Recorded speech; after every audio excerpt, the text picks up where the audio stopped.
안녕하세요. 코리아 루터입니다. 좋아요, 구독 눌러주세요. 이제 5월에 하순에 들어가기 시작했습니다.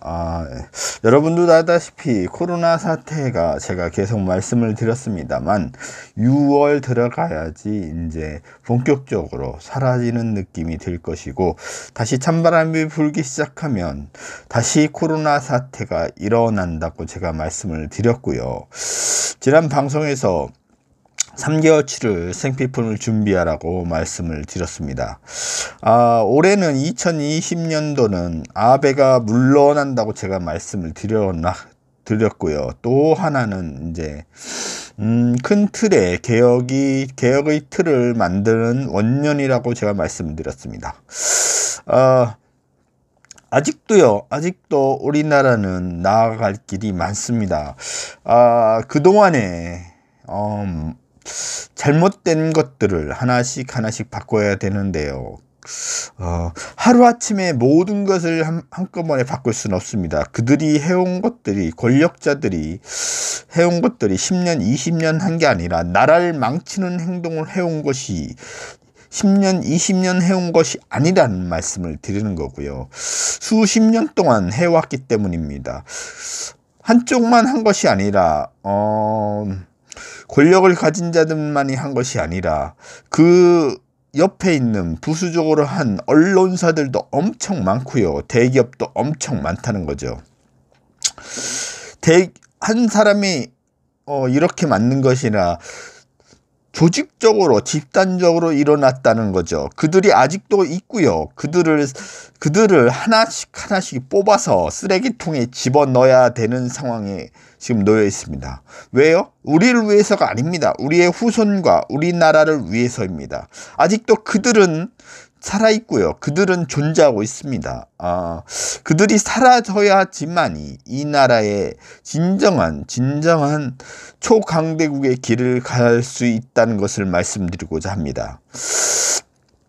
그 예로 전두환 대통령이 있어요. 전두환 씨죠.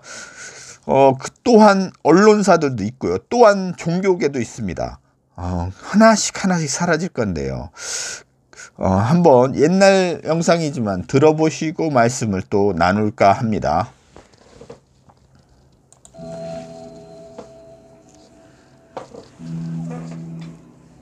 우리의 새 대통령으로 전두환 장군이 당선되셨습니다. 진심으로 축하를 드리는 바입니다. 바로 이런 우리나라의 전두환 대통령을 내려주신 하늘에 다시 한번 감사를 드리는 것입니다. 많이 경쟁했지. 출전 경쟁. 우리밖에 없으니까 KBS, MBC.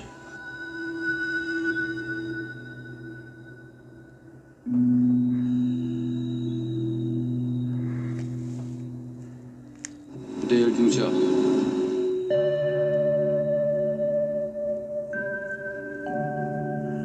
(12.12) 군사반란과 광주학살로 권력을 잡았던 전두환. 당시 언론들은 이런 전두환을 새 시대의 영도자로 떠받들었다. 대통령께서는 오랜 가뭄 끝에 이강토의 단비를 내리게 하고 떠나시더니 돌아오시는 오늘은 지루한 장마 끝에 남국의 화사한 햇빛을 안고 귀국하셨습니다. 아마 하느님도 우리를 도우심이 아닌가 생각됩니다. 전두환과 신군부를 이렇게 신적 존재로 묘사하며 국민의 입과 귀를 막았던 언론인 가운데 상당수는 전두환의 부름을 받았고 50 정권에서 부와 권세를 누렸다. 우리 대통령의 풍성한 웃음에 시종일관 밝은 미소와 끊임없는 위트, 환한 미소, 밝은 미소를 지으면서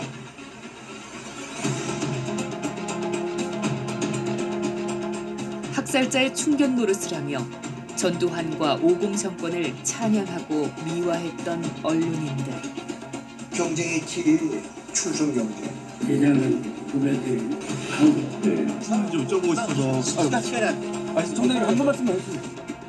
뉴스타파는 이들의 지난 40년을 추적했다.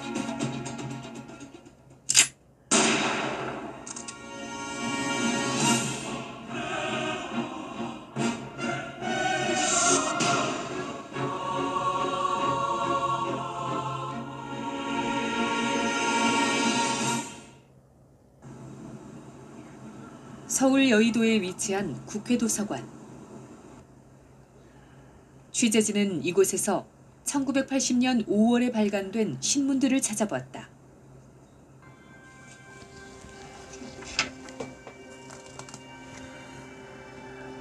당시 언론들이 광주 학살을 어떻게 보도했는지 확인하기 위해서다.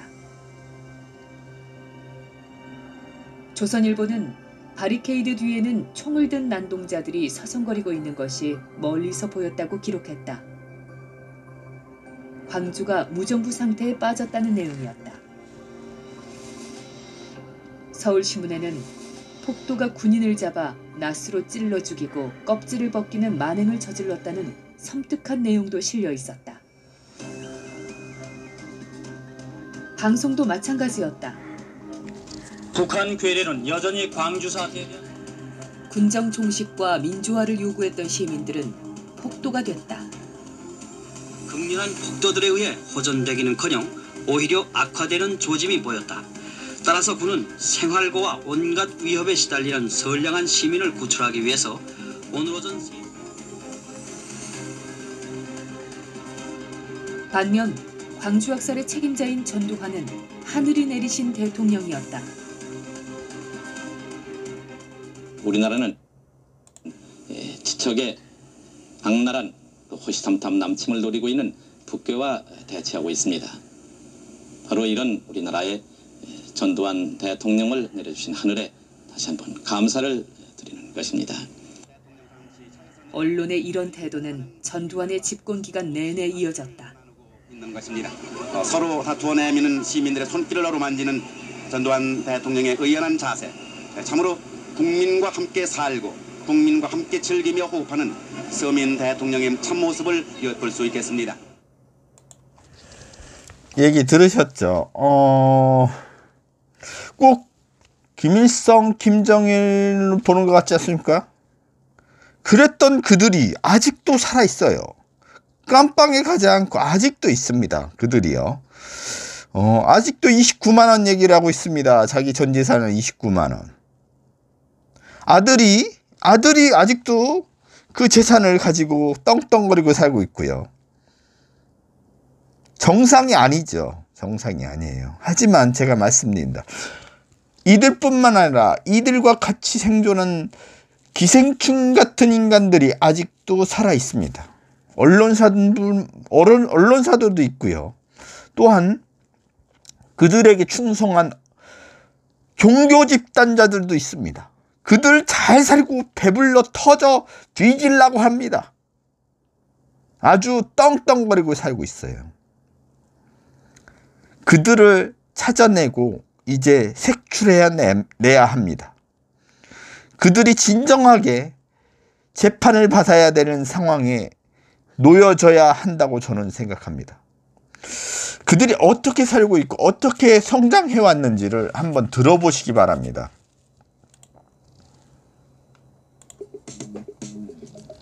그리고 박근혜 정부에서 방송통신정책 자문위원장을 맡았고 현재 서울 강남에 방송 관련 연구소를 차려놓고 여전히 언론인으로 활동하고 있다.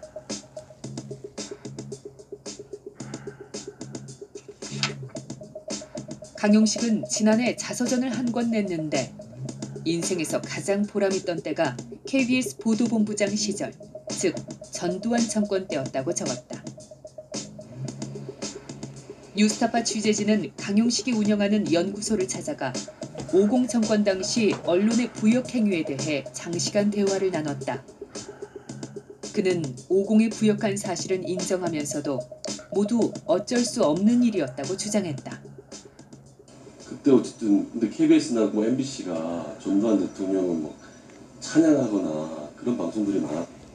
둘이 경쟁했지. 충성 경쟁. 근데 그게 의원님이 보도 본부장이셨잖아요. 충성했지. 근데 우리밖에 없으니까 KBS, MBC. 근데 그게 방송사가 어쨌든 공정하게 지도자. 말도 안 되지. 그때는 미국을 치고 갔는데 이 충성 경쟁이 KBS에 안 되지.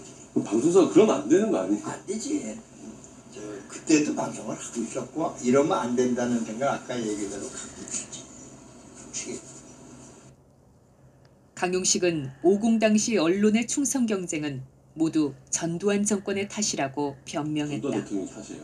그 전두환부터 역대 정권 장악한 사람들이 지금도 마찬가지예요. 그때 당시에 사심이라고는 추구도 없었다.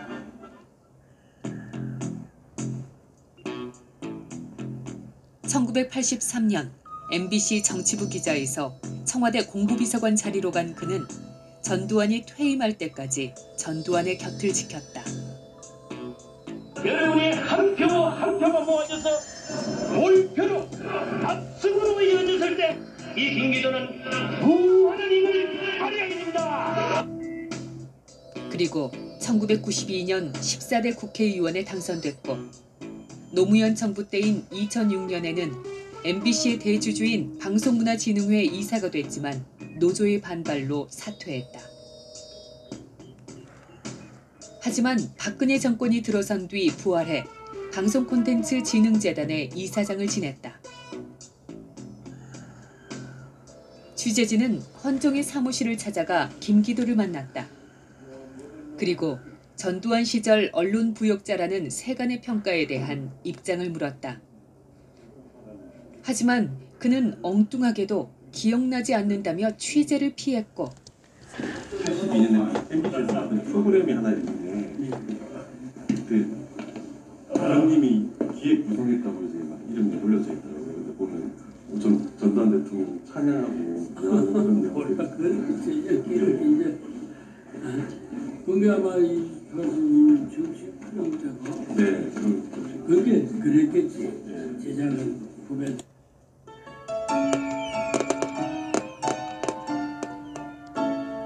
제5공화국의 출범과 함께 전두환 대통령의 역사적인 미국 방문과 아세안 순방 그리고 88년 올림픽 서울 유치 성공 등이 잇따라 이루어져서 대한민국이 세계 속의 선진국 대열로 부상했기 때문입니다.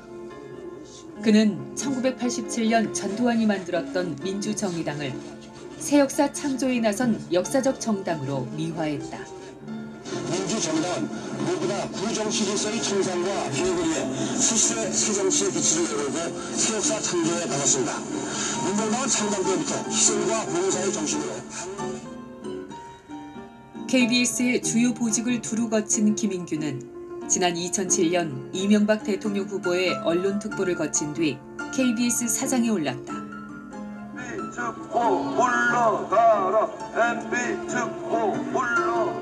당시 KBS 노조는 땡전 뉴스를 진행했던 김인규가 이제는 땡방 뉴스를 조장한다며 김인규 사장 퇴진을 요구했으나 제가 대선 캠프에 있었다고 해서 현 정부가 원하는 대로 정부 입맛에 맞게 방송을 마음대로 만들고 방송을 좌지우지할 사람으로 보입니까? 그는 끝까지 자리를 지켰다.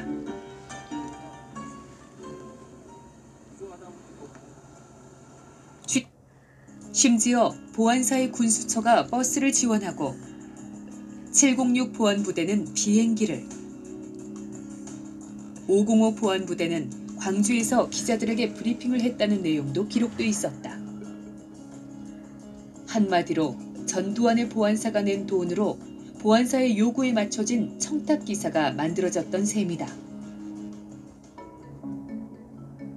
80년 5월 보안사가 만든 또 다른 문건에는 보안사가 직접 신문을 구입, 광주에 배포했다는 내용도 들어있었다. 5개 일간 신문을 각각 2만 부씩, 총 10만 부를 부당 40원에 사들였다고 적혀있다.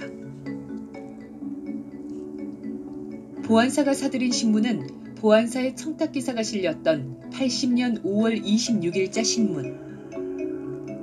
바로 광주 민주화 운동을 폭도들의 난동 등으로 표현했던 바로 그 신문이었다. 그러니까 그 당시만 하더라도 이제 언론이라는 것은 정권 홍보를 위한 도구로 생각했던 거죠. 언론이 어떤 의미에서 우리 사회의 잘못을 끄집어내고 정치 권력이나 경제 권력을 감시하고 비판하는 그런 역할 기능이 아니고 정권 유지를 위한 홍보 매체, 말하자면 정권의 나팔수 역할을 해왔던 것이 언론이었고, 그리고 언론을 그런 식으로 도구라고 생각했던 것이 전두환하고 박정희 군부 독재 정권이었고, 그렇다고 보면 됩니다. 전두환의 방미 일정을 수행한 기자들이 그랬던 것처럼 보안사의 청탁신문을 제작했던 언론인 중에도 전두환의 부름을 받은 사람이 있었다.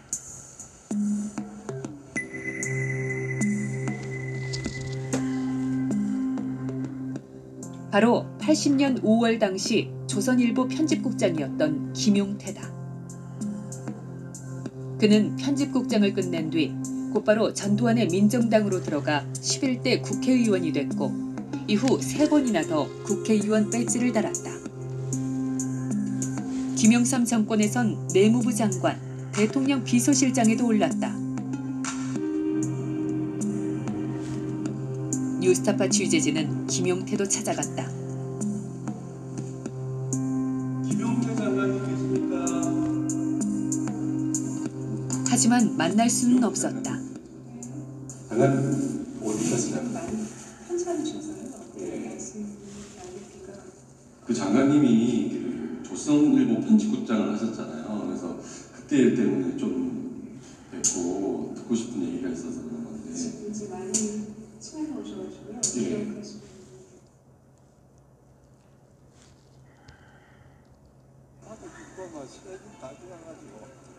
변해가지고 어디 우리 옛날에 우리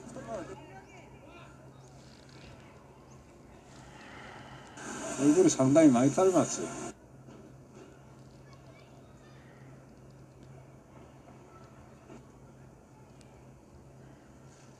(12.12) 군사반란 당시 반란군 진압에 나섰던 정병주 특전사령관의 비서실장이었던 김호랑 중령은 전두환 측 반란군이 쏜 총에 숨을 거뒀다. 볼 때마다 어떤 생각이 드시는? 용기가 있네. 그 생각이 제일 가깝습니다. 제일 많이 납니다. 내가 그 말 한마디 때문에 자기가 지키기 위해서 용기 있는 사람 아니면 그런 행동 못 합니다. 12.12 사태 때 그걸 반대하고 그리고 기꺼이 자기 목숨을 내놓은 김호랑 중령도 있습니다. 여러분들 기억하시기 바랍니다. 다시 말씀드리지만 정치와 언론이 결탁해서 엄청난 부와 명예를 국민들의 것들을 뺏어간 인간들이 아직도 활개를 치고 있다는 거죠. 그들을 한꺼번에 몰아낼 수는 없습니다. 왜냐하면 그들은 3선 4선 국회의원이 돼버렸고 오랜 부를 축적했습니다. 사람의 고열을 짜내서 거짓으로 짜내서 해왔다는 거죠. 지금도 마찬가지로 그것을 원하고 자기의 신격화를 원하는 정치인이나 언론인들이 그 부역한 언론인들이 있다면 이 땅에서 사라져야 됩니다.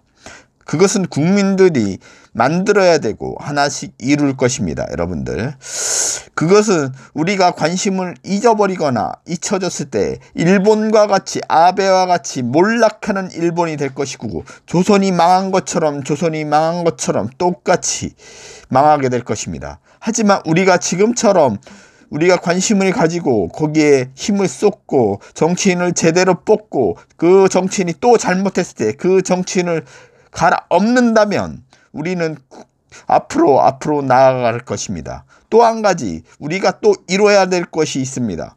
대기업의 개혁이죠. 대기업의 개혁. 얼마 전에 이재용 부회장이 얘기했죠. 자기가 다음 세습은 안 하겠다고. 자기가 그런 말을 했어요. 여러분들 뭔가 이상하지 않습니까? 잘못됐다고 생각하지 않습니까? 잘못되고 한참 어긋난 길을 말하는 거죠. 그 얘기는 아직도 정치가 제정신을 못 차렸다는 얘기입니다. 점점 나아지고는 있지만 정치가 제정신을 못 차렸고 언론 통제를 하려고 하고 있고 거기에 부수적으로 부채질하는 언론들이 있다는 거죠. 그들을 하나씩 색출해내 그들이 사라지게 만들어야 된다는 거죠. 또 한 가지 제가 계속 말씀드리지만 대기업의 개혁을 하나씩 이루어져야 됩니다. 어디든 세습하는 나라도 없고 정치 권력자도 없습니다. 그들은 공산당이고 그들은 빨갱이인 거죠. 진정한 빨갱이요.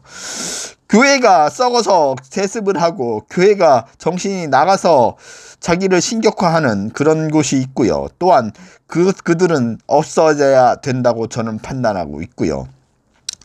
또 하나, 대기업이 세습해서 자기의 재산을 그대로 온전하게 물려준다는 것 또한 말이 안 되는 거죠. 그것을 해왔고요. 3대 4대를 해왔습니다. 그들을 모습을 보면 아주 가증스럽고 정말 한심하기 짝이 없는 거죠. 정치와 그리고 대기업과 언론이 하나가 돼서 꿍짝이 맞아서 그렇게 살아왔다는 거죠. 그 부스러기를 주워 먹으려고 그렇게 충성해온 사람들이 많고요. 그들 자손들이 떵떵거리고 사는 세상을 만들어온 거죠. 불공평한 세상을 만들어져 있는 거죠. 하지만 하나씩 밝혀지고 하나씩 사라질 거라고 제가 보고 있습니다. 자, 대기업의 얘기를 잠깐 들어보시고 말씀을 또 나눌까 합니다. 그 넓은 우주, 유난히 초록빛으로 빛나는 별이 있다. 이 별 어느 한 반도에 한 나라가 있다. 이 나라 사람들은 유난히 회장님이란 직업을 갖고 싶어한다. 회장님만 되면 누릴 수 있는 것이 아주 많기 때문이다.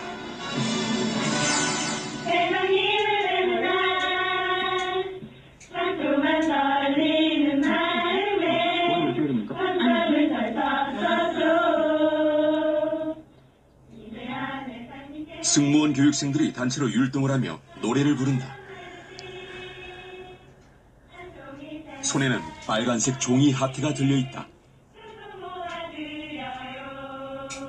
이러려고 승무원이 된 건 아니었는데 이런 일까지 해야 하나 싶었습니다. 사랑하는 사람에게만 불러주는 달콤한 노래를 회장님만 되면 어렵지 않게 들을 수 있는 나라. 회장님만 되면 온갖 특권이 주어지는 나라. 즉 지금은 경영권을 세습을 하려고 한다. 그걸 주고 있으면 엄청난 사익을 추구할 수 있어. 제일 큰 거는 죄를 지어도 감옥에 안 가는 거야. 그래서 사람들은 이 나라를 회장님의 왕국이라 불렀다.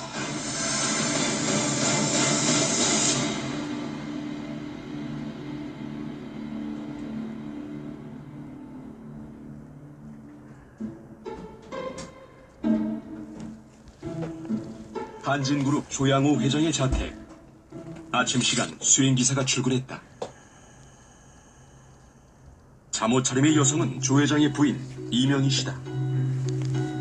수행기사는 아침부터 삿대질에 시달린다.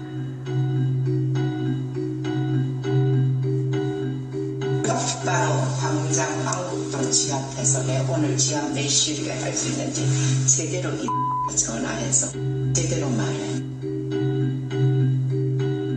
다짜고짜 폭언부터 퍼붓는다. 너 왜 전화는 2개씩 들고 다녀? 영상을 몰래 찍고 있던 수행기사는 움찔하며 휴대폰을 감춘다. 그런데 또 폭언이다. 개인 전화 부셔버려? 왜 개인 전화? 왜 일할 때 몰라? 왜 개인 전화? 왜 개인 전화는? 이거는 일할 때. 이번엔 복장을 문제 삼는다. 오늘 나 행사 있어. 오늘 내 어디 중요한 행사 있어? 그래 말해! 없는데 왜 넥타이냐? 빨리 전화하란 말이야. 넥타이가 집안일을 하는데 방해가 된다는 것이다. 이명희 씨에게 삿대질과 폭언을 당했다는 사람은 한둘이 아니다. 소리를 지르며 물건을 발로 차고 서류를 집어던지고 사람을 불러서 밀쳐도 아무도 막을 사람이 없다. 회장님의 왕국에서 회장님 부인은 다른 사람과 똑같은 사람이 아니다.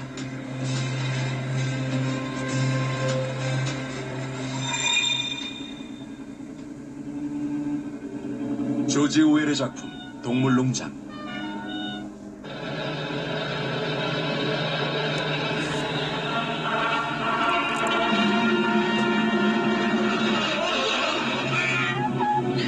이 작품에서는 유명한 대사가 등장한다.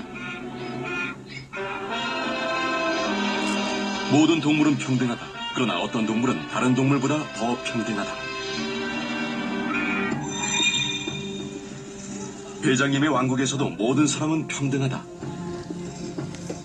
그러나 어떤 사람은 다른 사람보다 더 평등하다.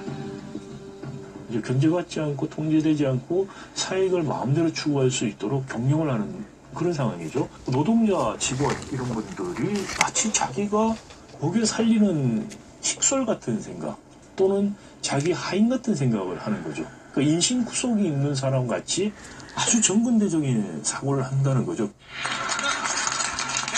1987년 방영된 KBS 코미디 유머 1번지. 점점 열기를 더해가면은 비룡그룹의 송년 행사가 한창이다. 87년도 가요계를 발칵 뒤집어놓은 가요계 백설공주 상덕 씨를 소개하겠습니다.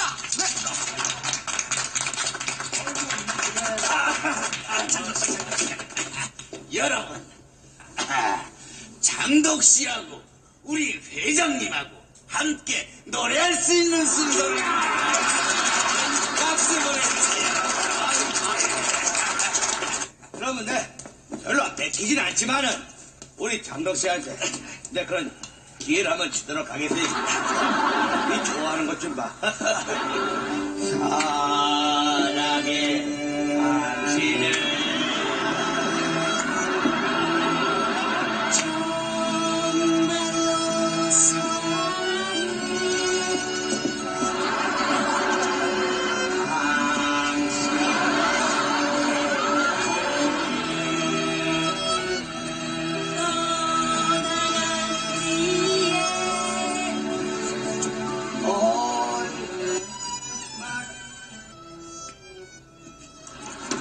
회장님의 기분이 상하자 이사님들은 비상이 걸렸다. 그걸 그래 좀 못 받아줘요. 당신이 이뻐서 그런 거 아니냐고. 장덕 씨를 오죽조하면 여기까지 올라오겠어요. 저분이 그런 분이에요. 풍채로구나 뭘로구나. 에휴, 들어가세요. 출연료. 출연료가 내 담당이에요? 난 몰라요. 아니, 우리 회장님 속을 그렇게 확 구금하는 거 무슨 출연료야? 이런 일들이 옛날 코미디에서만 벌어지는 일일까?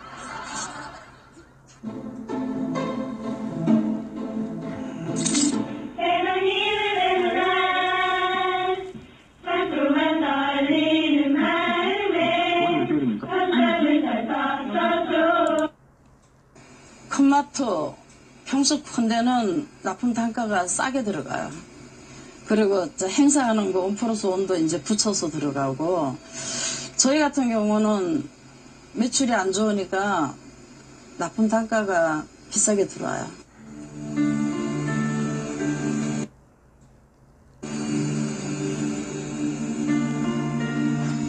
어떻게든 살아보려고 예전엔 팔지도 않던 학용품과 운동기구까지 들여놓았다. 하지만 근처에 기업형 슈퍼마켓이 들어오면서부터 매상이 눈에 띄게 떨어졌다. 자영업자들이 힘이 있나요? 대기업에서 움직이고 정부에서 허락해가지고 움직이니까 거리낌 없이 하는데, 영업시간 안 지켜준 거는 좀 강하게 좀 처분 좀 해주세요. 왜 정부에서 입점을 시키고 거리 제한을 안 뒀는지 너무 원망스러워요. 진짜 원망스러워요. 비싼 임대료도 내야 하고 자식들도 키워야 하는데 슈퍼 운영 10여 년에 남은 건 마이너스 통장 2개뿐이다. 얘기 들으셨죠? 아직도 이루어야 될 것이 많고요. 그리고 우리 서민들이, 일반 사람들이 살 수익을 얻고 하는 자리들이 점점 뺏기고 있다는 이야기입니다. 슈퍼를 해도, 개인 슈퍼를 해도요, 우리가 법을 만들어 놓고 우리가 지키라고 한 것들을 대기업들이 안 지키고 있고 당당하게 그걸 하고 있어요. 그거를 감시하고 지켜야 되는 기관들이 안 하고 있고요. 아직도 언론사나 정치인들이나 대기업들이 아직도 하나가 되고 있고요. 그 대기업들이 갑질하는 것들이 아직도 대주주가 돼서 큰 소리를 치고 있다는 거죠. 기껏해야 2% 갖고 있는 것들입니다. 국민연금이 더 많이 갖고 있어요. 국민연금은 어디죠? 우리나라 국민들이 낸 돈으로 운영하는 국민연금이요. 그거를 정치인들이 자기 멋대로 쓰고 있고 언론 통제를 아직도 하려고 하는 마음을 가지고 있다는 거죠. 조금 나아졌죠. 조금 나아졌어요. 하지만 아직도 멀었다는 거죠. 중요한 건 2020년도 기틀을 만들 것입니다. 다시 말씀드리지만 우리나라는요, 초강대국으로 가기 위한 기틀을 마련할 거예요. 한 사람의 정치인이 잘나서가 아닙니다, 여러분들. 그리고 또 대기업 한 인간이 잘해서가 아니에요. 아직도 정신 나가 있는 부역자가 숱하게 많고요. 수십 년 동안 자기가 떵떵거리고 살아왔어요. 그들의 부스러기를 먹고 자기 양심을 팔아가면서요.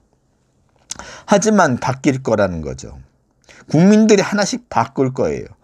하지만 일본은 그걸 못 이룰 것입니다. 일본은 국민들이 정치를 똑바로 하지 않는 인간들을 내쫓지 않기 때문에 일본은 나락으로 떨어질 것이고 조선과 같이 망해갈 것이에요. 부패한 관료들이 판을 치고 딸랑인들이 언론들이 판을 치면서 국민들의 고열을 짜내서 일본은 나락으로 빠질 거지만 우리나라는 그게 아니라는 거죠. 국민들이 아직 깨어있고요. 국민들이 나를 위해서가 아니라 내 후손을 위해서 공평한 세상을 만들기 위해서 좀 더 노력하고 좀 더 깨어있고 좀 더 나은 언론 방송을 해가면서 거짓 보도를 하고 거짓 딸랑이 짓을 하는, 그리고 자기의 부와 명예를 얻기 위해서 딸랑이 짓을 하는 언론들을 직접 싸우고 있습니다. 우리나라들은요.